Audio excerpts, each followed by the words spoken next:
Hello, কেমন আছো তোমরা সবাই? আশা করছি যে যেখানে আছো সবাই খুব ভালো আছো। আমরাও খুব ভালো আছি। আমার মেয়ে হওয়ার পরেই ফার্স্ট টাইম আমি কোনো ভয়েস ওভার দিয়ে ভিডিও করছি। আসলে টাইমই হয় না যে কোনো ভিডিও করবো বা শ্যুট করবো বা ভয়েস ওভার দেবো। একা হাতে মেয়েকে সামলানো একটু ডিফিকাল্ট।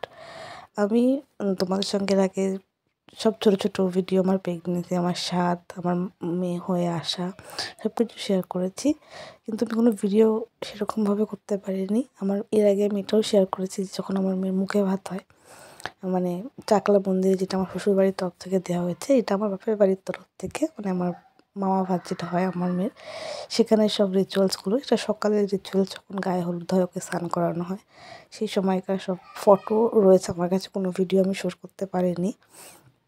আমি ধীরে ধীরে তোমাদের কাছে সব ফটোগুলোই ভয়েস ওভার দিয়ে বলার চেষ্টা করব, এবং আমার প্রেগনেন্সির জার্নি, আমি কী করে প্রেগনেন্ট হলাম সেই সবগুলো তোমাদের সঙ্গে আমি ধীরে ধীরে শেয়ার